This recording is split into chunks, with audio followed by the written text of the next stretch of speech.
مولاي صل وسلم دائما أبدا على حبيبك خير الخلق كلهم مولاي صل وسلم دائما أبدا. Assalamualaikum semua. Apa khabar semua? A'udzubillahi samiil alim minasyaitonir rajim. Bismillahirrahmanirrahim. Alhamdulillahillazi anzala ala 'abdihil kitaba wa lam yaj'al lahu 'iwaja. Wassalatu wassalamu ala Muhammad wa ala alihi wa ashabihi ajma'in. Amma ba'd. Thank you Allah Tuhanku. Hari ini dapat bersama dengan bidadari-bidadari kesayanganku di sini. Seterusnya buat para VIP, wanita-wanita hebat yang memberi inspirasi kepada ribuan wanita di depan ini, juga di belakang, di tepi, di tengah. Salam teramat sayang sekali lagi dari saya. Assalamualaikum warahmatullahi wabarakatuh. Saya mohon izin kepada yang jaga slide ni, boleh tak tunjukkan slide saya dekat sini? Tak perlu tunjuk gambar saya. Baik. Semua ready? Dah makan semua? InsyaAllah pada petang ini, moga-moga Allah pandu kita, ikhlaskan niat kita. Kita nak bincang satu tajuk yang boleh mengubah dunia kita. Kalau kita datang dengan jiwa yang bersedia. Mohon satu saat cek hati. Wahai hati, dah ready ke belum? Baik. Saya nak bincang tentang tajuk kebebasan wanita pada zaman risalah. Slide saya mana? Baik. Kita hari ini para wanita sering menjadi mangsa persepsi dalam banyak perkara. Saya nak datang ke depan ini, nak bercakap di hadapan ribuan manusia. Bahkan selama-selama ni saya bercakap, berceramah.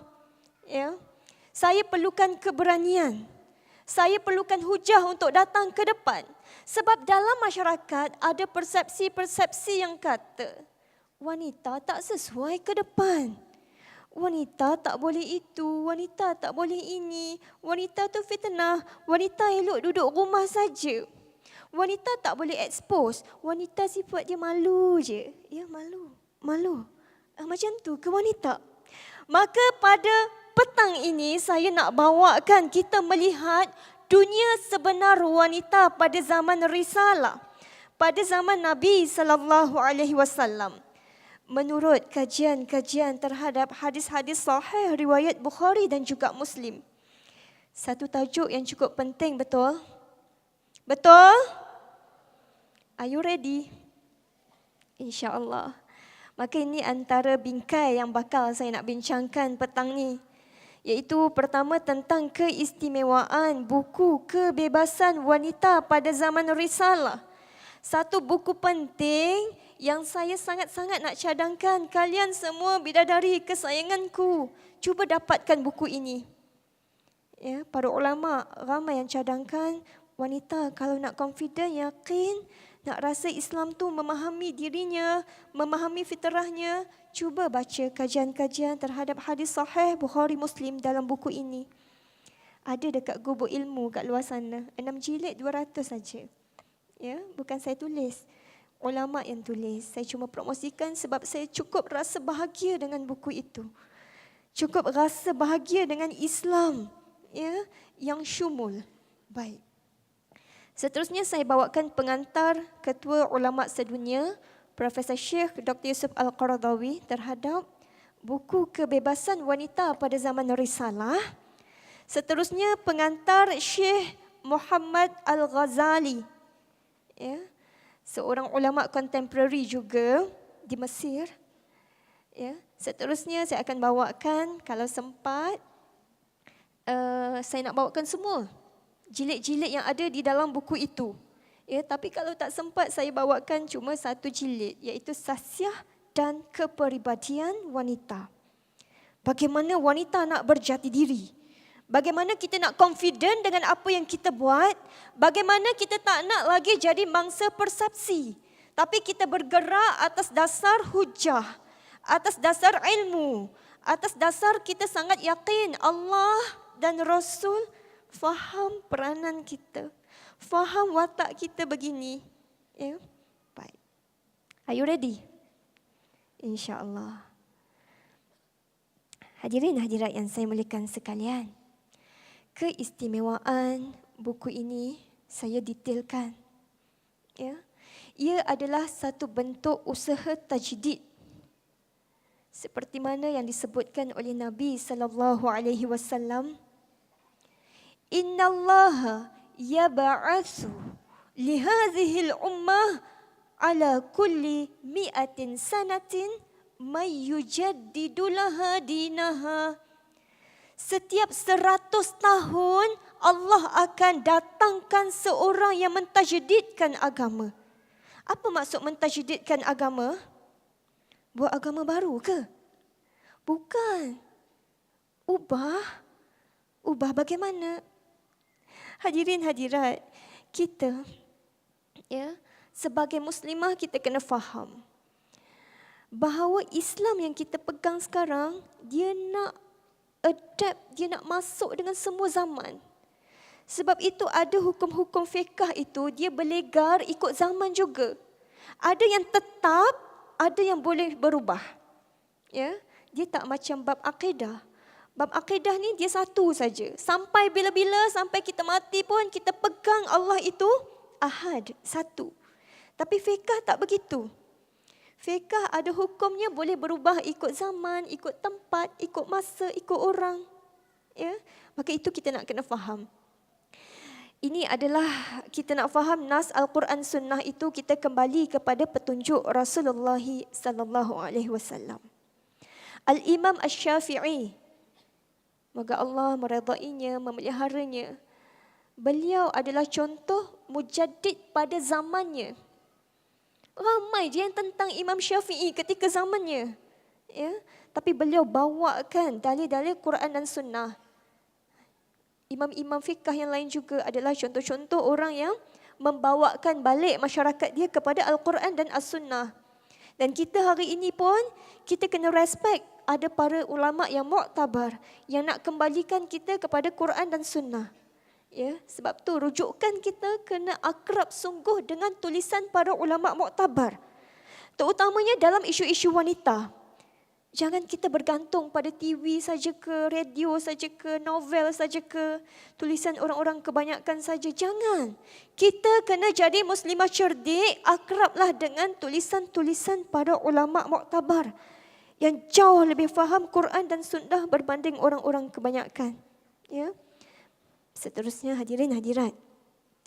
Kita mahu faham isu-isu wanita ini bebas daripada ukuran-ukuran yang palsu dan pemikiran-pemikiran yang rosak. Adakah saya terlalu berteori? Ngantuk dah ke? Baik, saya bawakan contoh yang realiti pada hari ini supaya kita lebih faham. Dalam surah Ar-Rahman ayat 8 hingga ke 9 Allah ingatkan. A'udzu billahi minasyaitonir rajim. Alla tatghaw fil mizan. Jangan kamu melampaui mizan. Islam tu dia ada mizan dia, ukuran dia. Jangan kita melampaui. Ya, kita kena ambil ukuran Islam. Saya bagi contoh suara wanita. Ya, orang kata suara wanita tu aurat. Habis tu wanita nak berkomunikasi macam mana? Bagi bahasa isyarat ke? Ya. Ada yang kata tak, kalau suara wanita itu dimerdu-merdukan jadi aurat. Okey, mizan kita jangan ikut kepala dia, kefahaman dia. Pada zaman Nabi, ada tak wanita yang memerdukan suara? Wanita bersyair, nyanyi, ada tak pada zaman Nabi? Wanita baca Quran dengan indahnya, ada tak pada zaman Nabi? Ada. Sebab tu isu ni isu khilaf, bukan isu yang disepakati. Kalau nampak artis ke kan, zikir dengan ada lenggok suara, wanita masuk tilawah Al-Quran. Dulu zaman saya sekolah, saya pun pegang itu aurat. Tapi bila saya tengok, ya Allah, rupanya ada dalil yang lebih luas terang pasal ni, maka saya respect pada perbezaan pendapat. Ya, itu yang kita nak, kembali kepada mizan kehidupan sebenar wanita pada zaman Nabi sallallahu alaihi wasallam. Ya, ada juga orang yang menggunakan dalil-dalil. Ya, contohnya suami tu kan mulianya dalam hidup kita. Ya, sampaikan kalau suami tu bernanah, kita kena jilat dengan lidah kita pun masih belum tertunai lagi hak suami. Bahkan Nabi kata kalaulah seorang wanita tu boleh sujud kepada seorang manusia, nescaya aku akan suruh isteri ini sujud kepada suami dia. Mulianya kedudukan suami. Boleh rujuk balik hadis ni. Yes, hadis tu sahih betul. Tapi bila kita tak ambil mizan yang betul, kita ingatkan bagaimana persepsi kita. Oh, wanita tak boleh ada suara dalam rumah. Kena ikut je cakap suami. Suami kata, saya nak kereta sport. Isteri kata, anak kita 5 orang, belilah MPV. Baru muat nak balik kampung. Suami kata, jangan derhaka. Kau tu patut sujud kat aku. Kita pun jadi, betul juga kan ada hadis. Ikut je lah. Baiklah bang, kita naik kereta sport ramai-ramai. Sempit pun tak apa. Tak pun tinggal je anak kat rumah. Kita balik 2 je sebab itu je muat. Kita yang anggap begitu persepsi sebab tak merujuk kepada kehidupan wanita pada zaman Nabi. Hadirin hadirat. Zaman Nabi, wanita pun dia boleh bersuara. Dan suaranya diraikan. Saya tunjukkan contohnya dengan lebih jauh nanti. Baik. Hadirin hadirat yang saya muliakan. Antara keistimewaannya juga buku ini, dia memberikan manhaj yang mudah lagi manusiawi. Nabi ingatkan kepada kita, Inna dina yusrun, agama ni mudah saja. Ya. Siapa yang mempersulitkan agama, dia ambil pendapat yang ketat-ketat sangat, yang payah-payah sangat tu.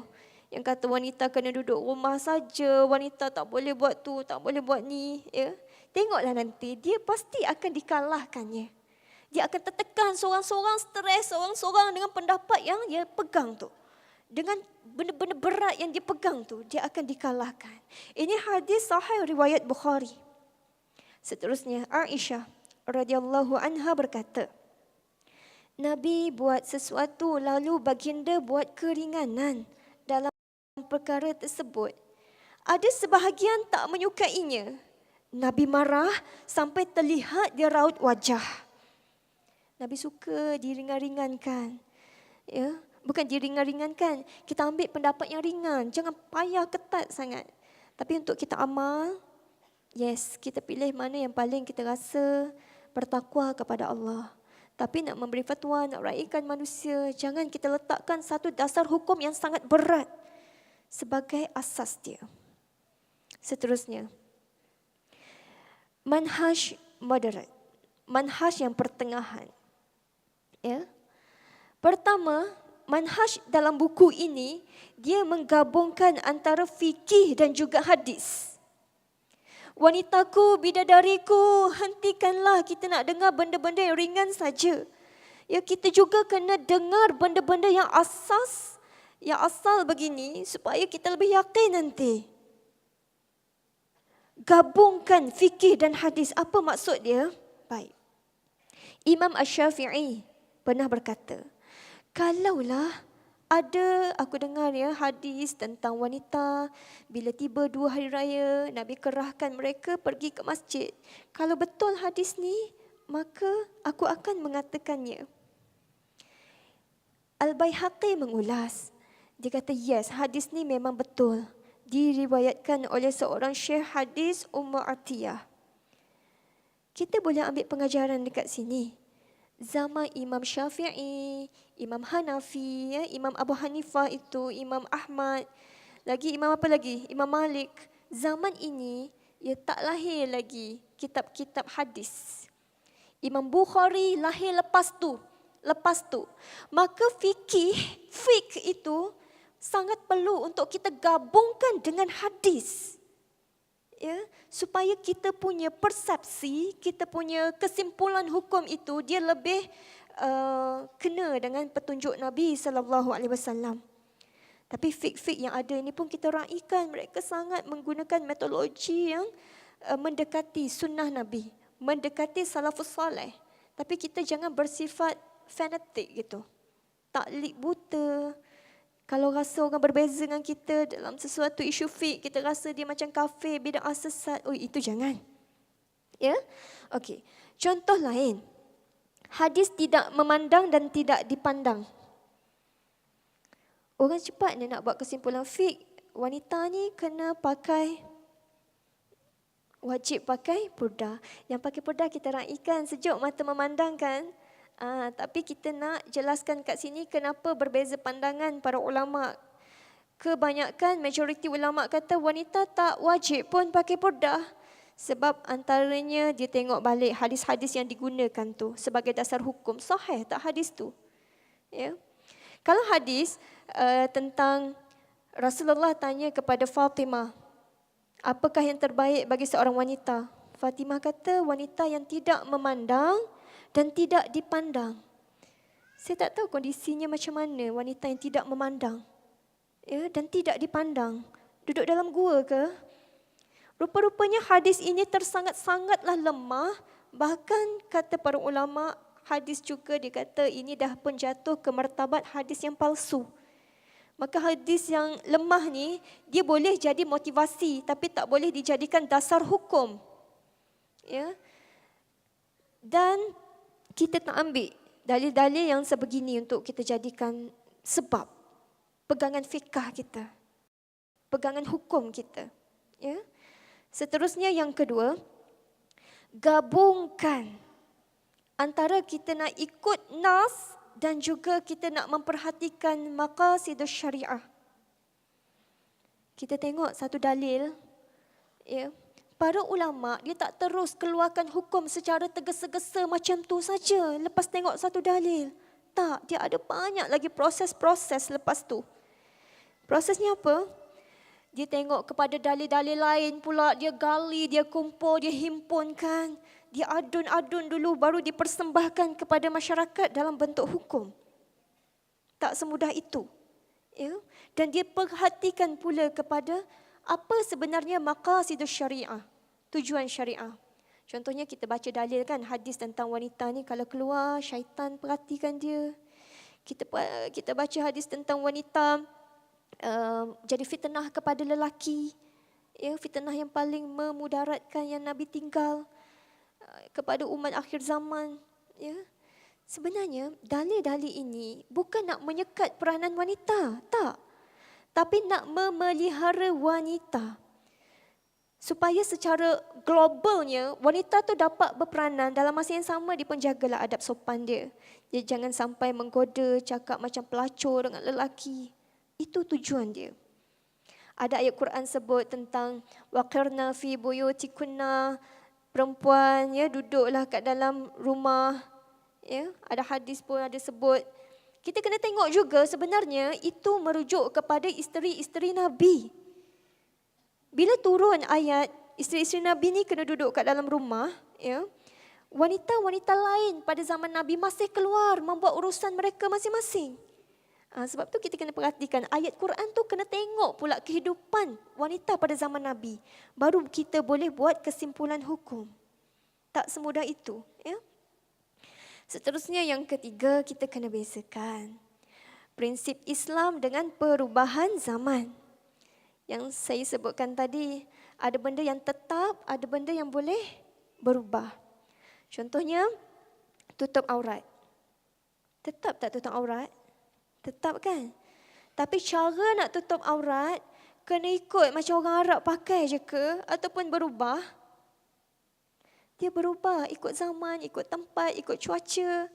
Ya, sebab menutup aurat ini, berpakaian ini, dia adalah bab muamalat. Bukan bab ibadah. Kalau bab ibadah memang kita kena ikut secara total. Ikut je Nabi rukuk macam tu, ya, macam tu juga kita rukuk. Tapi bab muamalat ni, dia kita ikut secara prinsip. Tapi pelaksanaan itu kita fleksibel dengan zaman, tempat dan sebagainya.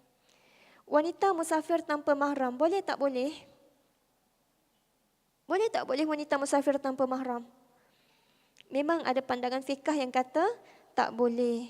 Tapi bila kita rujuk balik perbincangan yang lebih mendalam oleh para ulama, ya, rupanya isu ni isu khilaf, bukan isu yang disepakati. Wanita musafir tanpa mahram. Syekh Al-Qardawi ada huraikan hukum. Dia kata rupanya ada hadis yang lain menyebut akan tiba satu zaman wanita bermusafir daripada satu tempat ke satu tempat yang jauh ni tanpa suaminya. Dia hanya takut kepada Allah. Dan kata Syekh Al-Qardawi, inilah zamannya. Kita ada kapal terbang kan? Kita ada bas ekspres. Siapa kat sini musafir nak datang convention ni bawa ayah sekali teman kat tepi? Naik bas? Ada ke? Naik kereta bawa abang sekali? Nak pergi U bawa atuk sekali ke kat tepi? Tak kan? Sebab masalahnya pun payahnya nak bawa ayah ke abang ke kan? Dan bila zaman itu dah pun mengawal kita daripada fitnah-fitnah, kena rogoh ke, kena culik ke, adalah 2-3 kes. Tapi yang mendominasinya adalah keamanan dari fitnah-fitnah itu. Maka hukum berubah. Ya, ramai juga ulama hari ini yang kata wanita musafir tanpa mahram adalah dibolehkan. Meskipun mereka berpendapat sebaik-baiknya bawalah mahram bila kita musafir. Seterusnya, setakat ni ada persoalan. Berat sangat ke? Susah ke? Okey. Kita nak ambil timbangan yang betul. Timbangan kehidupan wanita pada zaman Nabi sallallahu alaihi wasallam. Maka sama-sama kita katakan tidak kepada syarqiyah. Apa itu syarqiyah? Kita ambil persepsi tentang wanita ni, kita terlalu nak tiru budaya Arab, budaya Timur. Ya. Dan katakan tidak juga kepada gharbiyah. Kita nak bebas sangat ni, kita nak ikut budaya Barat. Ya, nak buka habis aurat kita, nak berpakaian tapi telanjang. Nak ubah sistem tu, sistem ni, semua sistem dalam Islam kita nak ubah. Itu pun tidak. Kita nak duduk mizan yang tengah-tengah, Islamiyah. La syarqiyah, la gharbiyah, Islamiyah. Boleh sama-sama kita kata? Okey, la syarqiyah, la gharbiyah, Islamiyah. La syarqiyah, la gharbiyah, Islamiyah. Bidadari kesayanganku, istimewanya lagi manhaj ini, dia adalah manhaj yang moderate dan juga komprehensif. Apa itu komprehensif? Ia menyeluruh. Baik, saya bawakan satu isu. Kalau kita tak dapat dalil yang menyeluruh, cara persepsi kita, cara kita pandang pun jadi sempit. Isunya, boleh tak boleh wanita ada pembantu rumah? Boleh. Bagus tak bagus ada pembantu rumah? Fatimah Zahra, puteri Nabi, ada pembantu rumah tak? Siapa kata tak ada? Cuba angkat tangan. Angkat tinggi sikit. Siapa kata ada, angkat tangan? Siapa yang tak angkat tangan ni? Cuba angkat tangan. Ini confused ya? Okey, confused kesiannya. Tak apa, kita terang. Biasalah kan, kita bukan sempat juga nak baca semua buku kan. Sebenarnya ceritanya begini. Fatimah minta pembantu daripada papa dia. Papa dia bagi tak? Papa dia mula-mula tak bagi. Papa dia ajar dengan zikir Fatimah, betul? Ya. Tapi lepas itu, ini jangan kita baca kisah ni. Lepas itu dalam hadis sahih yang lain diceritakan Nabi bawa pembantu bagi kepada Fatimah. So kalau kita baca sekerat je dalil, kita rasa macam wanita yang ada pembantu ni pemalas agaknya. Tak bagus ni. Kita cepat buat kesimpulan begitu. Tapi kalau kita jumpa dalil luas begitu, kesimpulan kita jadi berbeza. Kita mungkin akan kata begini, kalau suami tak mampu, tak payahlah desak-desak suami nak pembantu. Kita zikirlah, minta kekuatan dari Allah. Bagi Allah mudahkan kerja-kerja kita. Tapi bila ada kemampuan dah, tak ada masalah ada pembantu. Kalau boleh meringankan tugas-tugas kita. Beza kan kesimpulannya? Yes, kita perlukan dalil yang komprehensif supaya kita nampak sesuatu isu itu dengan lebih luas. Seterusnya, ia mempertahankan hal-hal lama yang bermanfaat dan menyambut hal-hal baru yang maslahat. Hal-hal lama yang bermanfaat dipertahankan dalam manhaj moderate, ya. Dan hal-hal baru. Contohnya wanita sekarang ni ramai berkerjaya. Bagus tak bagus? Perlu dihalang ke?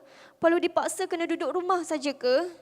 Tak, kena raikan kondisi-kondisi baru yang memang bawa maslahat pada dunia. Ajarkan wanita itu seimbang, bukan menghalang mereka pada apa yang Islam tak halang pun. Saya akan bawa bukti nanti, wanita sejak zaman Nabi lagi ramai yang berkerjaya rupa-rupanya. Bidadari kesayanganku, celikkanlah mata hati, celikkanlah minda betapa kehidupan wanita pada zaman Nabi itu sangat dekat dengan kehidupan kita. Dan kalau kita kaji lebih dalam, ia memahami setiap inci permasalahan wanita dalam hidup seharian kita. Nikmati lagi, ya, perkongsian ilmu kita. Baik, manhaj ini juga merujuk kepada turath ilmu Islam. Buku-buku kuning, kitab-kitab lama tu kan. Yang berpegang kepada Al-Quran dan juga As-Sunnah. Dan ia juga berpegang kepada metodologi salafus salih. Orang-orang yang dekat dengan zaman Nabi. Tapi tak mengabaikan perkembangan zaman moden. Wanita dan seni. Kalau orang dibaca dalil secara sempit saja. Dia baca wanita ni fitnah, wanita ni syaitan suka perhati kalau dia keluar. So tak eloklah dia duduk dalam TV ke YouTube ke, buat video jadi vlogger ke, tak eloklah. Itu sempit. Ya, sedangkan dakwah itu dia kena kreatif, dia kena pelbagai. Sebab tu Syekh Al-Qardawi sendiri tidak menghalang wanita nak bergiat dalam bidang seni selagi dia jaga adab sopan dia. Nak jadi artis, pelakon ke, penyanyi nasyid ke, ya, bukan isu yang disepakati. Ini isu khilaf. Kena respect, kena hormat kepelbagaian ini. Jangan gaduh, jangan cepat tuduh-tuduh orang dalam isu ini. Baik. Ia menghimpunkan juga antara penyaringan ilmi dan penelitian fikri, juga taujih islahi. Wanita haid boleh tak masuk masjid? Boleh? Tak boleh? Yes, kita hormat. Ada kata tak boleh, ada kata boleh. Tapi kalau kita tengok kepada realiti hari ini kan, bila ustazah dah pun ramai kena berkuliah di masjid, bila wanita-wanita dijemput ke kuliah duha, ya, kesianlah kalau wanita ni tak boleh masuk ke masjid.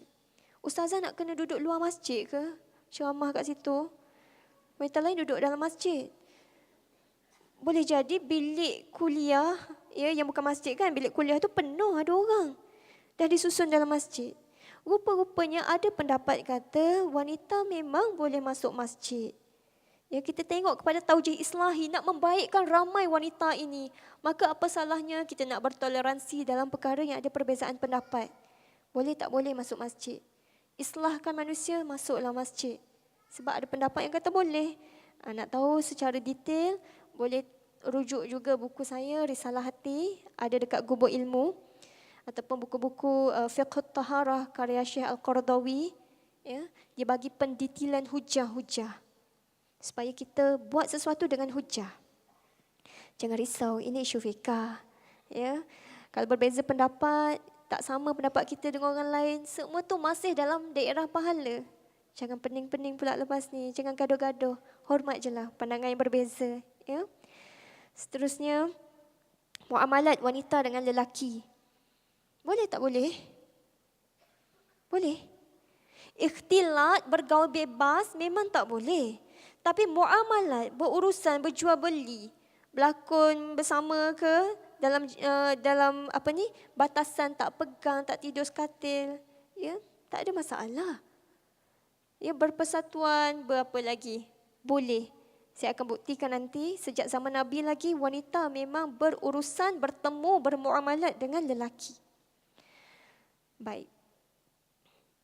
Seterusnya, kata Profesor Syekh Dr. Yusuf Al-Qardawi, kita kena ambil pertengahan. golongan-golongan syarqiyah, golongan-golongan yang terlalu ketimuran ini, dia suka membuat persepsi bahawa wanita ni, kalau nak cakap pasal wanita, asyik sebut pasal wanita ni jerat syaitan lah, wajah dan suaranya aurat, fitnah je yang selalu kita dengar. Dan apa-apa masalah dalam masyarakat, asyik nak salahkan kaum wanita. Yes, kita manusia memang ada salah silap, betul. Tapi bukan semua tu salah kita. Orang lelaki salah juga ya, cameraman. Tak jaga pandangan ke, tak jaga hati ke, salah juga. Salah diri sendiri, ya, bukan salahkan orang lain. Seterusnya, golongan syarqiyah ketimuran ini terlalu berpersepsi negatif pada watak dan peranan wanita. Macam watak saya gini kan, suara saya yalah lembut gini kan. Ada yang kata saya ni nak goda lelaki lah. Ya, habis tu takkanlah saya nak bercakap dengan suara lain pula. Tegas, susahlah saya. Ya, saya kena bercakap dengan suara saya. Dan watak saya begini. Maka kita bebas berwatak dengan watak kita. Dan tetap menjalankan peranan kita. Ini kebebasan yang kita mahukan. Jangan dikongkong-kongkong. Kita kena cakap gaya pembaca berita saja ke. Intonasi kena satu saja ke. Tak boleh, susahlah kan. Nak berlakon pun susah kan. Ya Allah, kata Syekh Al-Qardawi, masih ramai lagi yang pegang komunikasi wanita dalam Islam. Dia kata mesti kena keras, kaku, mendata. Sedangkan komunikasi sebenar dalam Islam adalah komunikasi yang berkesan. Nak komunikasi berkesan, yes, kita perlukan eye contact, kita perlukan intonasi, perlukan bahasa badan. Supaya apa? Wala tunafiru, orang tak lari dari dakwah kamu. Banyak lagi hadis-hadis lain, dalil-dalil lain yang boleh kita gunakan. Dalam surah Luqman, Allah sebut, waqfid min sautik. Rendahkanlah, lembutkanlah suara kamu. Nak dakwah kena lembutkan, rendahkan. Intonasi kena bagus. Bukan terjerit-jerit macam suara keldai. Ya? Itu syarqiyah. La syarqiyah. Kita tak nak syarqiyah gitu. Dan yang kedua, dia pertengahan. Mizan tadi. Ya? Dia baik sangka pada wanita, dia muliakan wanita. Dia letakkan wanita itu di kedudukan yang Islam letak. Dan seterusnya yang ketiga adalah gharbiyah. Gharbiyah ini terlalu kebaratan. Dia hargai wanita konon-kononnya. Wanita ni cantik. Tapi dia nak suruh wanita tayang ketiak dia dalam TV. Ya, dia nak suruh wanita terkepit dekat tayar kereta. Ya, dia nak suruh wanita terlalu bebas. Pakai pakaian tapi nampak lekuk-lekuk tubuh. Dia nak suruh wanita tu mengharamkan terus sistem poligami. Sistem poligami ni dia macam pintu kecemasan kepada kapal terbang. Perlu tak perlu pintu kecemasan tu? Perlu kan? Dia tak boleh nak tutup terus. Tak ada pintu tu, tak boleh. Tapi kalau pintu tu nak dibuka sepanjang masa, kita marah tak? Buat-buat suka hati nak buka pintu tu, marah tak? Yes, kita berhak marah. Kita tahu cara guna pintu tu bagaimana. Ini lain tau, sistem dengan penggunaan, pelaksanaan sistem itu. Ya, baik. Ada orang nak merombak sistem faraid dan sebagainya. Salah persepsi terhadap wanita. Kata Profesor Syekh Dr. Yusuf Al-Qardawi dalam buku Ciri-Ciri Unggul Masyarakat Islam yang kita idamkan. Dia kata dunia ini telah meletakkan pundak wanita itu dengan beban yang sangat berat. Dengan penderitaan yang sangat tak tertanggung. Sebab dia meletakkan sejarah Adam dan Hawa itu. Kejahatan itu berpunca dari wanita.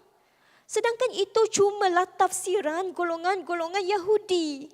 Tak pun dijelaskan dalam Al-Quran dan As-Sunnah. Yang Quran Sunnah jelaskan apa? Jom kita kaji sekejap surah Al-Baqarah. A'udzubillahi minasyaitonirrajim. Ya Adam uskun anta wa zawjukal jannah. Wahai Adam, diamilah kamu dan isteri kamu ini dalam syurga. Ya. Allah letakkan perkataan zauj kepada wanita, satu perkataan yang sangat mulia. Rakan kongsi pelengkap pasangan bagi lelaki. Sebab generasi sebelum tu, mereka anggap wanita ni little man. Separuh laki saja. Tak tahulah akal itu sempurna tak sempurna. Binatang ke syaitan wanita ni? Mereka duk buat debate pasal tu. Tapi Al-Quran letak kedudukan wanita itu pelengkap bagi lelaki. Wanita itu manusia. Bukan syaitan, bukan binatang. Tak boleh dipijak-pijak sesuka hati. Dan Al-Quran bagi taklifan. وَلَا تَقْرَبَا هَذِهِ الشَّجَرَةِ وَلَا تَقْرَبَا هَذِهِ الشَّجَرَةِ. Jangan dua-dua Adam dan Hawa. Dua-dua diberi kepercayaan untuk mendapat taklifan, mendapat perintah dan juga larangan daripada Allah Subhanahu Wa Taala. Dua-dua adalah manusia di mata Allah. Ya. Seterusnya, فَأَزَلَّهُمَا الشَّيْطَانُ أَنْهَا. Syaitan menggelincirkan kedua-duanya, Adam dan juga Hawa. Kata Syekh Al-Qardawi, watak jahat dalam ayat ini adalah syaitan. Watak penggodanya adalah syaitan.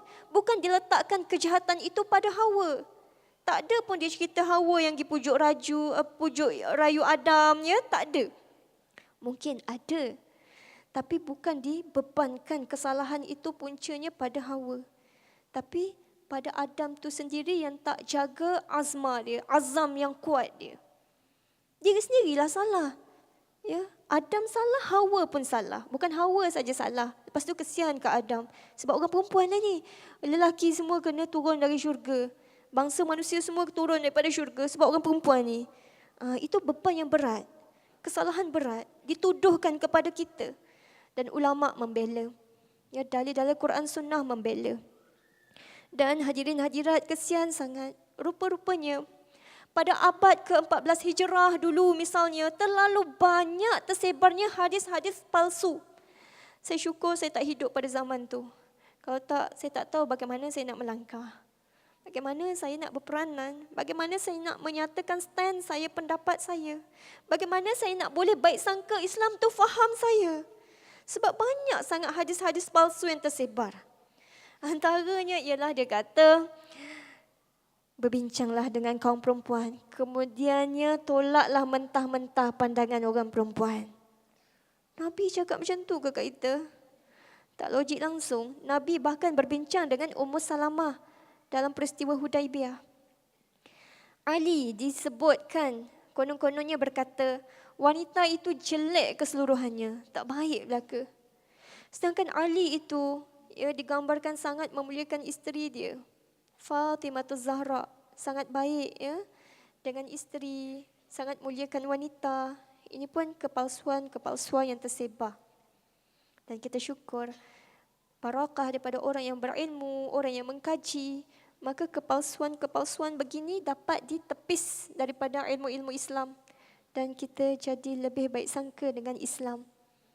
Kadang yang kita rasa macam susah nak terima tu bukan salah Islam, salah tafsiran orang yang menerangkan isu tu pada kita. So kita yang kena celik, kena kaji, bukan tidur ketika dapat ilmu-ilmu yang berat sikit. Ya? Hadirin hadirat, jom katakan lagi, la syarqiyah, la gharbiyah, islamiyah.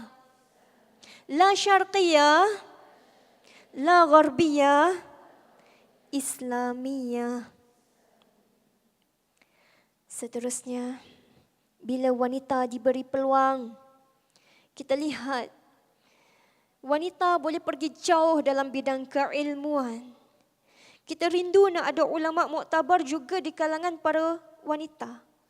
Dan mereka ini pernah lahir dalam sejarah. Contohnya Karimah binti Ahmad Al-Marwaziyah, seorang periwayat Sahih Bukhari. Dan buku riwayatnya ini dimuliakan, disebut-sebut oleh Ibn Hajar Al-Asqalani dalam Fathul Bari. Seorang pakar syarah hadis Imam Bukhari yang terkenal, inilah bukunya, ya, Fathul Bari.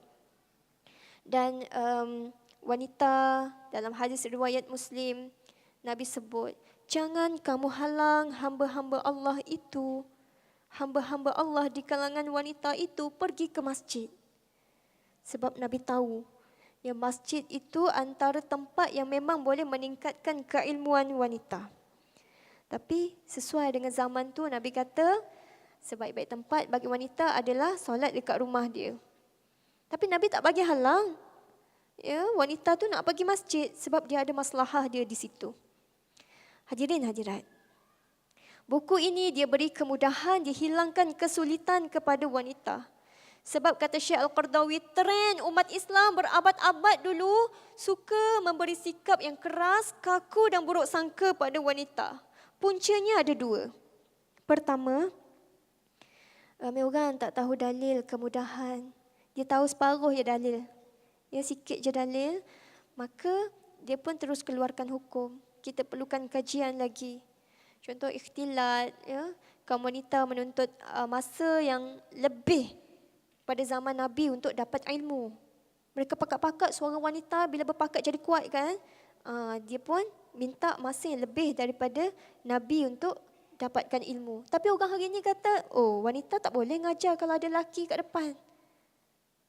Ya, wanita dengan kaum wanita saja. Dia tak nampak pada zaman Nabi sebenarnya bagaimana. Kalau urusan mengajar, belajar boleh. Kat universiti boleh je kan. Ni fahaman-fahaman syarqiyah yang sempit-sempit je kata tak boleh. Baik. Seterusnya pengajian umum di masjid wanita memang hadiri sejak zaman Nabi lagi. Seterusnya punca kedua ialah dia tak memahami nas. Tergesa-gesa istimbatkan hukum daripada sesuatu nas. Saya bagi contoh tabarruj. Dalam Al-Quran sebut, A'udzubillahi minasyaitanirrajim.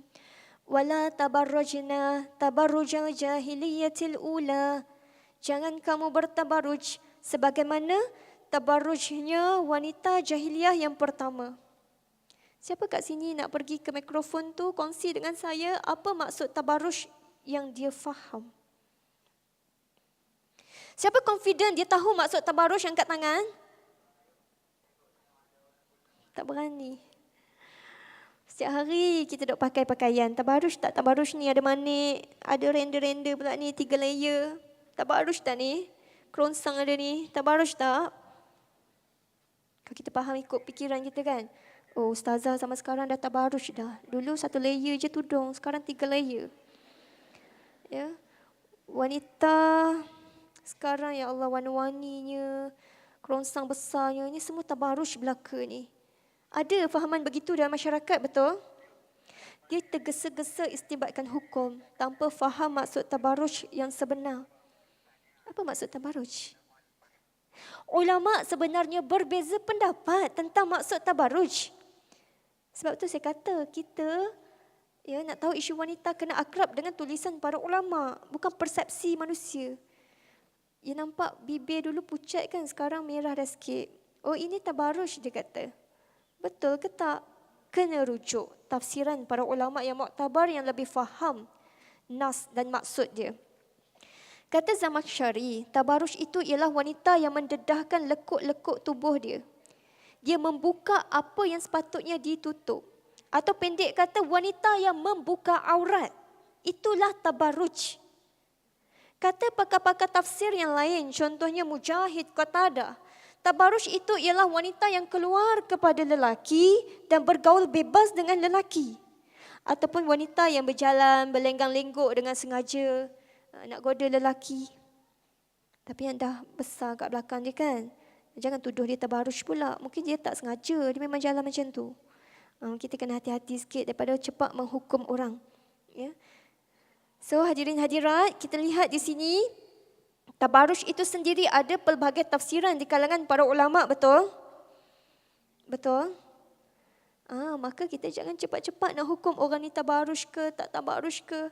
Sebab sebenarnya maksud yang paling tepat untuk kita definisikan tabarruj ialah membuka aurat. Bagi saya lah, ya, saya setuju dengan pendapat Syekh Al-Qardawi yang memilih pandangan Zamakhsyari bahawa tabarruj itu ialah mendedahkan apa yang sepatutnya ditutup. Ya, kadang-kadang nas itu diletakkan tidak kena pada tempat, itulah yang menyebabkan masyarakat berburuk sangka kepada wanita dan persepsi dia sangat negatif. Banyak sangat yang wanita tak boleh buat bagi mereka. Okey. Kita pergi lebih jauh. Kita lihat pula kepada pengantar oleh Syekh Al-Ghazali. Beliau kata, sepatutnya buku kebebasan wanita pada zaman Risalah ini muncul beberapa abad yang silam dulu lagi. Sebab dia tak sanggup dah tengok banyak sangat hadis-hadis palsu yang telah menghantarkan wanita ke alam kebodohan. Saya dah bagi beberapa contoh tadi kan. Ada banyak lagi contoh. So kalian semua jangan kedekut ya, cuba dapatkan buku ni. Kat Gubuk Ilmu ada, kat luar sana pun ada. Supaya kita lepas ni jadi wanita yang lebih ilmiah, lebih yakin, lebih ada hujah dan juga ilmu dalam kita nak berperanan, bertindak. Boleh ke? InsyaAllah. La syarqiyah, la gharbiyah, Islamiyah. Hadirin hadirat yang saya muliakan. Antara yang disentuh dalam buku ini, ya, jilid 1 ialah tentang sasiah dan kepribadian wanita. Ini menjadi satu isu yang didebatkan oleh hampir seluruh dunia. Antara wanita dan lelaki ni sama ke berbeza? Okey, pilihan-pilihan dia. A, really different. Sangat-sangat berbeza. Men are from Mars, women are from Venus. Satu dari bintang timur, satu dari bintang barat. Sangat berbeza. Ya. Yang kedua, equal but different. Dia sama tapi berbeza. Dan yang ketiga, really equal. Sama. Sangat sama, tak ada beza pun. Siapa kat sini pilih A? Cuba angkat tangan. Angkat tangan tinggi sikit. Siapa pilih B? Angkat tangan. Subhanallah, suara majoriti. Siapa pilih C? Tak ada pilih C? Alright. Subhanallah, saya raikan pandangan-pandangan yang berbeza.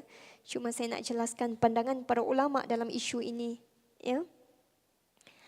Kata Syekh Al-Qardawi dan juga majoriti ulama lah. Sebenarnya Rasulullah SAW menetapkan dasar persamaan antara lelaki dan wanita ini dengan ada perbezaan pengkhususan dalam beberapa bidang. Maksudnya jawapan dia B. Sama tapi berbeza. Bukan berbeza sangat-sangat, berbeza secara mutlak, bukan. Bukan juga sama sangat-sangat, tak ada beza, bukan. Tapi sama dan ada beza. Mengikut sabda Rasulullah SAW dalam hadis riwayat Abu Daud. Albani kata hadis ni sahih. Ya. An-nisa'u syaqaiqur rijal. Wanita itu adik-beradik, saudara kandung dengan lelaki. Macam orang yang ada anak kat sini pandang anak-anak, samalah kan? Anak-anak kita semua. Tapi adalah beza dia ni anak lelaki, anak perempuan. Di mata Allah pun gitu, ni laki perempuan sama, sama-sama manusia, sama-sama hamba Allah. Cuma ada bezalah, ni lelaki, ni perempuan. Baik. Contoh persamaan antara lelaki dan perempuan ialah kita asal usul kejadian daripada mak abah yang satu, Adam dan Hawa, betul? Seterusnya kita ada tuntutan beragama dan beribadat. Laki kena solat, perempuan pun kena solat. Laki kena puasa, perempuan pun kena puasa. Yang ketiga, kita ada tuntutan kemasyarakatan. Wal mu'minuna wal mu'minat ba'duhum awliya'u ba'd ya'muruna bil ma'ruf wa yanhauna 'anil munkar. Surah At-Taubah ayat 71. Dua-dua kena menyuruh yang makruf, mencegah yang mungkar. Kita sama-sama lelaki perempuan akan balik kepada Allah, akhirat yang sama. Ya. Seterusnya aspek pemilikan harta. Wanita dan lelaki sama-sama berhak ada harta dia. Berhak untuk menuntut ilmu. Sebab pernah tiba satu zaman dulu, wanita ni dihalang daripada menuntut ilmu. Bahkan masih ada di negara-negara seperti Pakistan, Afghanistan, sesetengah kampung-kampung dekat India. Dia tak bagi ajar wanita dia menulis, membaca, pergi sekolah. Ya. Kesian kita tengok. Ya. Wanita ada hak solat Jumaat di masjid sebagaimana lelaki. Ada hak beri sewaan. Dan ada orang yang kata wanita lelaki ni tak sama secara mutlak. Dia berdalilkan dengan ayat Al-Quran.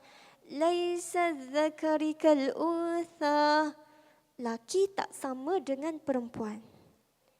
Ini yang saya sebut. Kadang-kadang kita ambil ayat Quran tu, kita letak tak kena tempat. Siapa yang sebut perkataan ni? Siapa yang sebut? Yes, memanglah Allah yang sebut, sebab tu dia jadi ayat Quran kan. Tapi yang kata dalam Quran tu, kan Quran tu macam-macam orang kata kan. Fir'aun kata lah kan. Yang ni siapa kata? Siapa? Baca Quran tak? Okey, yang ni ibu kepada Maryam kata. Ibu kepada Maryam kan dia bernazar anak dalam kandungannya itu dia nak nazarkan kepada Ma'bad. Tapi lahir-lahirnya anak perempuan, bukan Isa Al-Masih sebagaimana yang dia difahamkan bahawa keturunan dia itu akan melahirkan Isa Al-Masih. Masyarakat dia bergelombang dah tunggu ni nak sambut kedatangan Isa Al-Masih. Ada juga yang nak pergi bunuh Isa Al-Masih tu. Tapi lahir-lahir tengok anak perempuan. Dia pun cakap dekat Tuhan, laisa dzakarikal unsa. Macam mana ni? Ini anak perempuan, bukan anak laki. Sebab zaman itu wanitanya tak boleh masuk ke makbad. Laki je boleh masuk ke makbad. Tapi apa yang Allah buat? Akhirnya Allah suruh walaupun dia ini perempuan pun kamu boleh nazarkan pergi hantar kepada makbad bila dah cukup usia dia. Tengok kan sebenar-benarnya Allah nak tunjukkan kat situ perempuan laki sama-sama je boleh masuk ke masjid. Ya, tapi adalah beza dia. Ini perempuan, ini lelaki. Jelas? Sama ke berbeza? Sama tapi berbeza. Tak percaya? Okey, saya tunjukkan lagi bukti dia. Okey, perbezaan secara umum. Gen orang lelaki XY betul? Gen orang perempuan XX betul? Dua-dua ada X kan? Sama. YX berbeza betul? Sama tapi berbeza. Cara fikir orang lelaki. Kalau buat convention ni ataupun buat rumah, orang lelaki fikir macam mana bentuk rumahnya, secara rangka besar dia. Perempuan pula dia banyak fikir macam mana nak melengkapkan hiasan dalaman dia, langsir kat mana, kapet dia apa. Ya? Cara fikir. Sama-sama fikir nak buat rumah, nak ada rumah, tapi dia ada beza sikit. Dari sudut secara umumnya.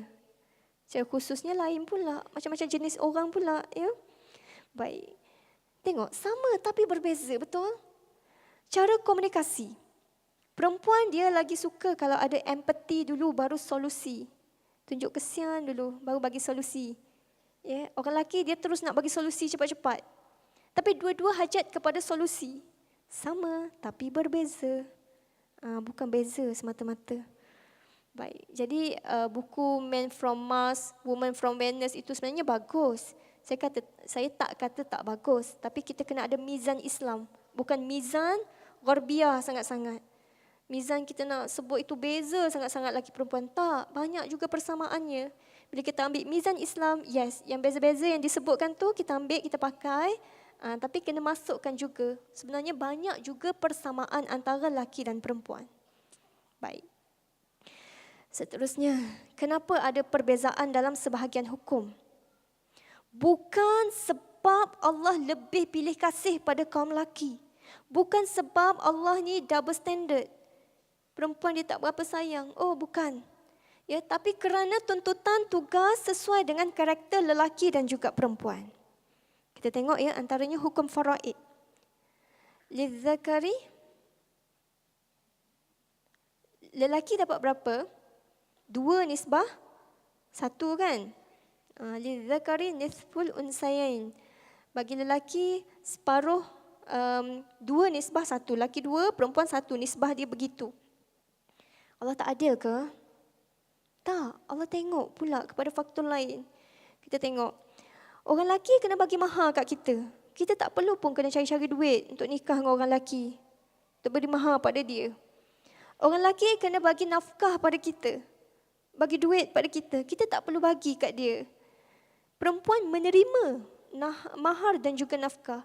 Maka adillah lelaki yang terlalu banyak bebanan duit ni. Nak kena bayar mahar, nak kena bagi nafkah, bayar bil itu. Semua duduk kat pundak dia. So dalam pembahagian harta pun, orang yang kena keluar duit banyak ni lah perlu dapat duit lebih sikit. Adil tak Allah? Subhanallah, bijaksana. Ya. Dan dalam aspek praktikal pula kita tengok ya pembahagian faraid ini sangat bijaksana, dibuat Allah yang maha bijaksana. Kita tengok dalam banyak keadaan, rupa-rupanya perempuan pun kadang-kadang terima lebih banyak. Sebagai contoh, kenapa dalam faraid itu isteri dapat 1/8? Kecil je banding anak kan dapat banyak kan, 1/2 daripada harta tu. Tapi kalau tengok praktikal dia, sebelum harta itu dibahagikan, dia kena bahagikan dulu kepada harta sepencerian dengan isteri. Dah separuh dah harta. Bagi isteri yang menyumbang juga ke dalam harta suami. Bagi isteri yang duduk suri rumah saja, dia berhak dapat 1/3. Banyak dia dapat. Lepas tu baru dia dapat faraid. Ya? Dan kalau adik-beradik tu perempuan semua, tak ada laki. Perempuan dapat lebih banyak daripada pak saudara dia ke apa ke, sebab dia dapat 2/3 daripada harta ayah dia tu. Tengok. Tetapi Islam tu dia adil, dia tengok kondisi secara kecil-kecil yang kita tak nampak, Allah nampak. Sebab tu kena baik sangka dengan hukum yang Allah buat. Ini hukum yang tetap dan tak boleh berubah. Siapa cabar hukum ini adalah gharbiyah, dan kita katakan tidak, la gharbiyah. Tidak kepada sistem barat yang nak mencabar hukum faraid Allah. Okey, saya ringkaskan, diat ini adalah pampasan nyawa. Ada pendapat kata, kalau lelaki bunuh perempuan, dia nak bebas daripada hukuman kena bunuh balas, so dia bayar pampasan itu separuh saja berbanding kalau dia bunuh lelaki. Contoh dia bunuh lelaki, dia kena bayar pampasan 100 ekor unta. Tapi kalau perempuan cukup dengan 50 ekor unta. Tak adil lah, kenapa? Harga nyawa perempuan tak bernilai ke? Separuh saja kena bayar pampasan. Rupa-rupanya, ya, ini adalah isu yang khilaf dan pendapat ni tak kuat pun. Pendapat yang kuat bahkan disebut sebagai ijma' ulama, hukum kedua-dua mereka sama saja kadar dia. Maksudnya kalau bunuh lelaki ke bunuh perempuan ke, pampasan itu kadarnya sama saja, bukan separuh-separuh gitu. Ya. Okey, sebab nyawa kedua-duanya adalah bernilai. Bidadari kesayanganku, ya, seterusnya isu yang boleh jadi fitnah juga kalau kita tak faham betul ialah tentang kepimpinan keluarga. Allah letakkan lelaki adalah ketua dalam keluarga, betul? Sebenarnya ia adalah sesuai dengan fitrah. Kalau kepimpinan di luar kepimpinan keluarga, Allah tak letakkan lelaki yang kena jadi ketua juga, tak. Ya, siapa paling layak, paling berkualiti, tak kira lelaki atau perempuan, dia yang lagi berhak. Tapi dalam kepimpinan keluarga sahaja yang Allah pilihkan siap-siap. Dan ada pendapat kata kepimpinan khalifah pun kena lelaki lah. Ya. Tapi kepimpinan negara masih ada khilaf. Perempuan boleh tak boleh jadi kepimpinan negara? Masih ada pendapat yang kata boleh. Subhanallah, Islam raikan kemahiran perempuan, kelayakan dia kalau dia mampu jadi pemimpin. Sebab apa Allah letakkan lelaki yang kena jadi ketua dalam keluarga? Sebab lelaki yang beri nafkah, yang melindungi, maka tak perlulah nak gaduh-gaduh perempuan lelaki. Kan bila Allah dah pilih siap-siap, senang sikit. Kita nak mengemudikan rumah tangga itu pergi ke tujuan kita. Baik. Hadirin hadirat yang saya muliakan, banyak juga hadis-hadis sahih yang perlu kita jelas. Adakah ia kita faham dengan persepsi kita ataupun kita faham mengikut neraca pertengahan Islam, mizan yang dikehendaki di sisi Allah Subhanahu Wa Taala. Contohnya hadis wanita diciptakan dari tulang rusuk lelaki. Kita faham hadis ni secara qiyas ke atau hakikat? Kalau hakikat tu yes, memang betul. Allah ambil tulang rusuk lelaki buat perempuan. Ya, kalau qiyas, dia macam kiasan saja. Allah nak masukkan benda lain. Ya. Siapa yang faham secara qiyas? Cuba angkat tangan. Siapa yang faham secara hakikat? Angkat tangan. Siapa yang tak angkat tangan? Confused? Banyak lagi kena study kan pasal isu-isu wanita ni. Ya Allah, saya pun. Ya. Sebenarnya siapa nak pegang qiyas ke hakikat, masing-masing ada hujah dia, ada pendapat dia. Satu je yang tak boleh kita pegang ialah kita anggap hadis ni satu penghinaan kepada wanita. macam kejadian sampingan je, ambil pada tulang rusuk Adam kan, sampingan je, macam tak penting je. No. Pendapat yang kuat sebenarnya hadis ni hakikat, hadis ini adalah qiyas, bukan hakikat. Dia qiyas kepada kejadian Hawa itu, dia unik sikit. Masing-masing daripada unsur tanah yang satu sebenarnya. Cuba rujuk balik ayat yang merujuk kepada kejadian Adam dan Hawa itu. Ya. Ada yang kata bukan daripada tulang rusuk, secara ambil tulang rusuk Adam, bukan. Tapi secara berbeza, unik. Ya.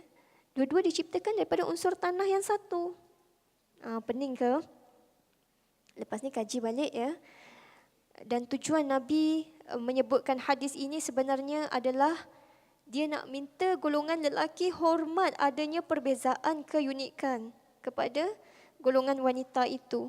Bukan dia gunakan hadis ni untuk hina-hinakan kaum wanita. Ataupun kita baca hadis ni dengan rasa, ya Allah, jauhnya Islam ni dengan wanita, tak friendly dengan wanita. Sebab kita tak mendasar, tak mengkaji maksud sebenar dan perbezaan-perbezaan yang ulama bahaskan tentang hadis ini. Baik. Begitu juga tentang hadis sahih yang menyebut tentang wanita itu kurang akal dan agama. Saya selalu dengar jugalah ya, ada pendapat yang kata perempuan kan emosi.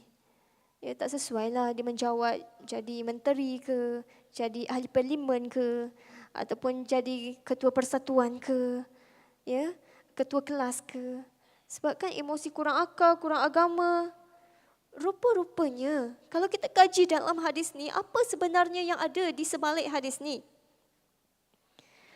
Bidadari kesayanganku, Islam sangat faham kita. Ya, hadis ni sebenarnya merujuk kepada kuantiti yang Nabi maksudkan, bukan kualiti wanita itu yang telah direndah-rendahkan.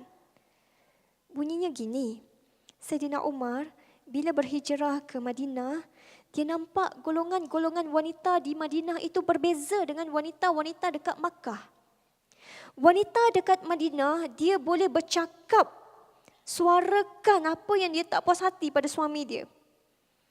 Ya, dia ada stand dia, ada pendapat dia yang dia sampaikan. Tapi kalau wanita Mekah, dia tunduk, dia takut je, pasif je. Ya. Maka kata Umar kepada Rasulullah, aku tak berkenan bila mana wanita Mekah pun nak tiru wanita Madinah ini. Tapi Nabi, dia menunjukkan kekaguman dia kepada wanita-wanita Madinah. Dia kata, aku tak pernah lihat ya wanita yang kurang akal dan agama ini lebih mendominasi lah. Dia boleh cakap ya kepada suami dia. Hadirin hadirat yang saya muliakan sekalian. Rupa-rupanya yang Nabi maksudkan kat sini adalah kekaguman kepada wanita, bukan penghinaan. Bila kita kaji balik, apa yang Nabi maksudkan sebagai kurang akal dan agama? Bukan maksudnya wanita tu tak cerdik, bodoh. Ataupun wanita tu mesti tak bertakwa, mesti jauh daripada Allah. Bukan. Tapi yang Nabi maksudkan, ada orang tanya lepas tu, apa yang Nabi maksudkan dengan kurang akal dan agama? Nabi kata, yelah wanita kan dalam kesaksian, dia kena ada 2 orang, lelaki seorang je. Dari sudut agama kan dia kurang solat, kurang puasa sebab ada waktu cuti dia kan. Maka itu yang Nabi maksudkan secara kuantiti dia. Tapi secara kualiti agama, siapa yang paling bertakwa, siapa yang paling banyak solat, banyak puasa, siapa yang paling jaga Allah dalam hidup, dialah paling dekat dengan Allah. Tak kira lelaki, tak kira perempuan. Bidadari kesayanganku. Jadi sebenarnya hadis ini tentang kekaguman, bukannya penghinaan. Baik, kita ada sikit saja lagi masa. Sebab perbincangan yang saya utarakan ini saya rasa agak berat mungkin. Saya buka kepada persoalan.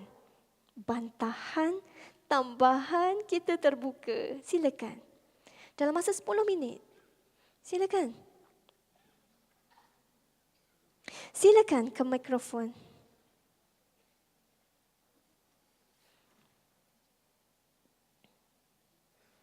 Kat tepi sana ada.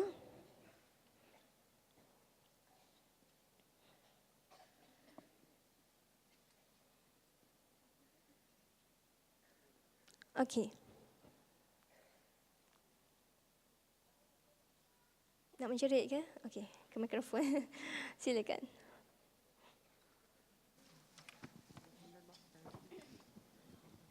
Assalamualaikum. Waalaikumsalam warahmatullahi. Ada 2 soalan. Silakan.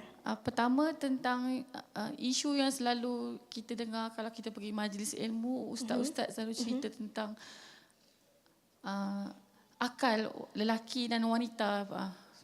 9-1 kegunaan dia macam lelaki walaupun akal satu tapi kegunaan dia dari sudut lain. Wanita ya minta penerangan. Dan lagi satu tentang perhiasan wanita kan.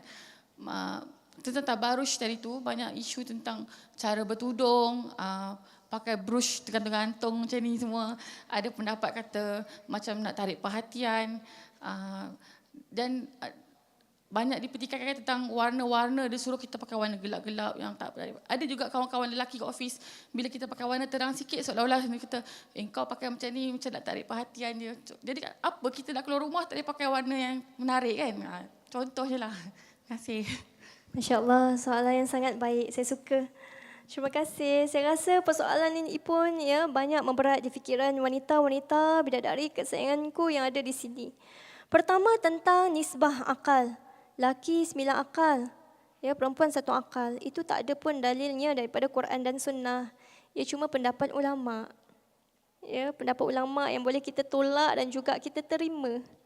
Sebab tu penting kita letakkan kefahaman itu di mizan yang betul. Ini satu fakta ke? Ataupun cuma satu pendapat, satu persepsi yang boleh ditolak?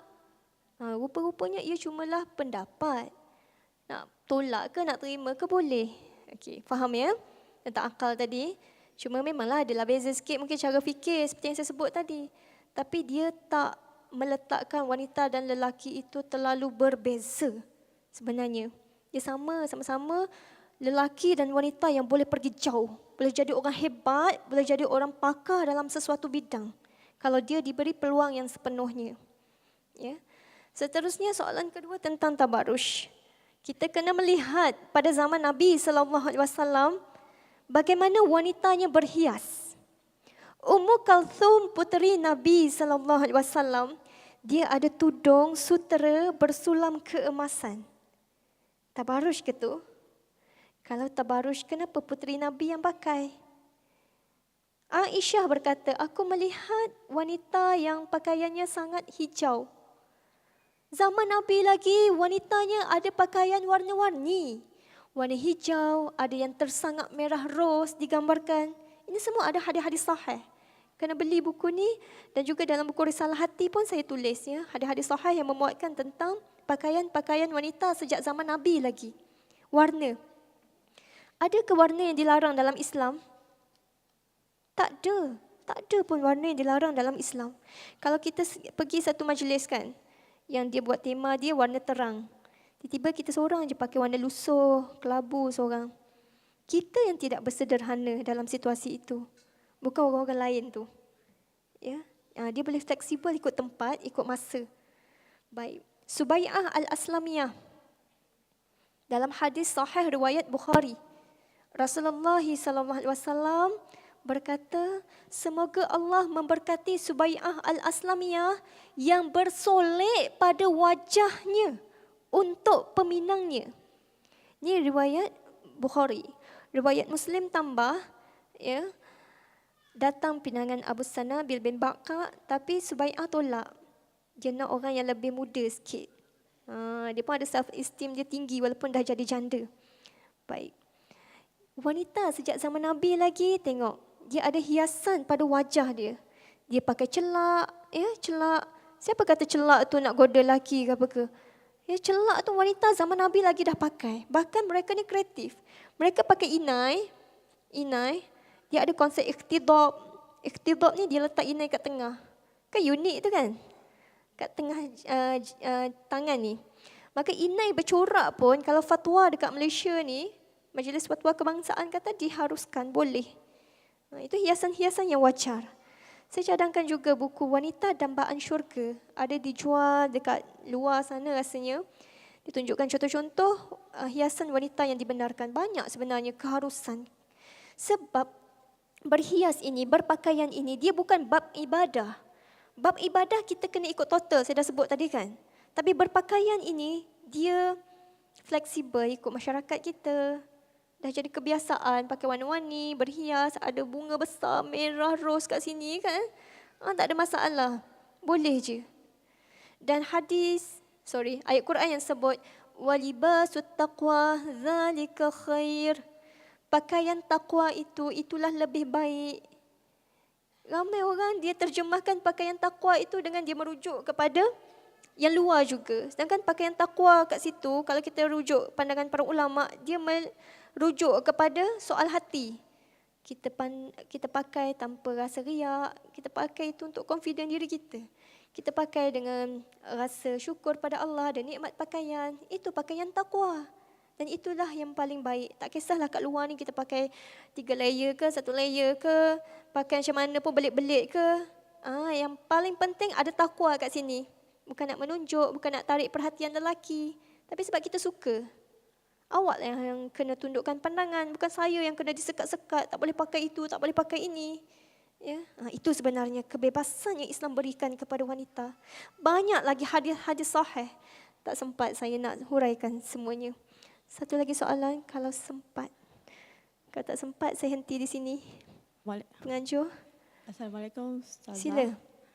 Saya nak bertanya mengenai pandangan ataupun hujah berkaitan dengan isu house husband. Okey. Terima kasih. House husband, ya. Hadirin hadirat yang saya muliakan, ini perlukan perbincangan antara suami dan isteri. Sebab Nabi Syuaib sepatutnya dia yang sarakan anak-anak gadis dia. Tapi bila dia yang tak mampu buat gitu, dia kena duduk rumah, anak-anak gadis dia Syafura dan juga Lia yang pergi keluar bekerjaya. Rujuk surah Al-Qasas ayat 26. Ya. Seterusnya ada lagi kisah Zubair bin Awam. Ya.